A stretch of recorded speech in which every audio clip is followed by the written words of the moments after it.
Halo teman-teman investor, kembali lagi bersama saya Angga dari Anakorindo Sekuritas dalam laporan mingguan kami yang isinya adalah membahas bagaimana pergerakan IHSG minggu lalu dan juga apa proyeksi IHSG untuk minggu ini. Oke, langsung kita mulai aja untuk review IHSG pekan lalu. Jadi selama sepekan kemarin, IHSG berhasil menguat sebesar 1,3% ke level 5.149. Ini walaupun masih dibarengi dengan asing yang konsisten tetap keluar ya, masih 1,1 triliun net sale. Jadi masih di sekitar 1 triliunan lah ya tiap minggunya asing keluar. Lalu apa aja sentimen yang membantu penguatan IHSG minggu lalu, diantaranya mungkin dari dalam negeri, kalau kita ingat bahwa pemerintah pusat telah menempatkan dana di beberapa BPD atau bank-bank daerah dengan total nilai 11,5 triliun. Ini menjadi sentimen bagus bagi emiten-emiten perbankan.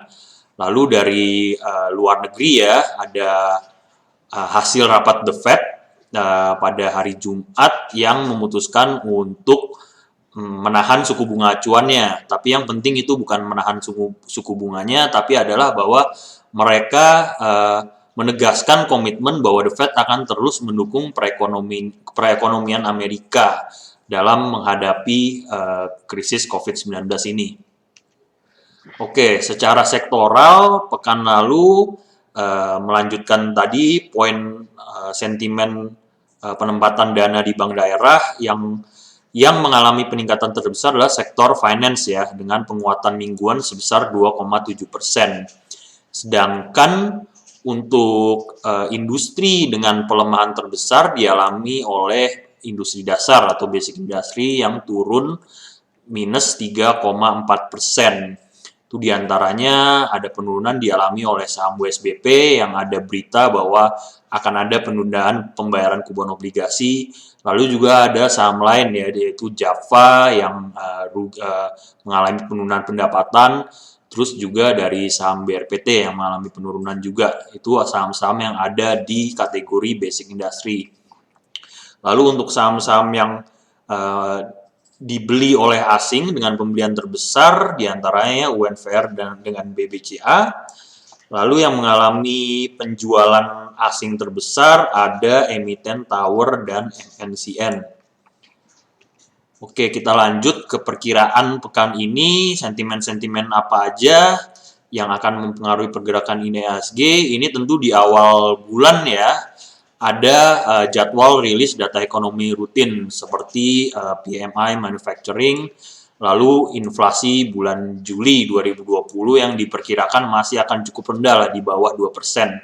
Tapi yang mungkin bakal menjadi fokus adalah pengumuman GDP Indonesia untuk kuartal 2 2020. Itu konsensusnya kalau dari pemerintah ya, dari Kementerian Keuangan itu di kisaran minus 3,5 sampai dengan 5%. Sedangkan kalau dari survei ekonom itu adanya di minus 4,49% kontraksinya.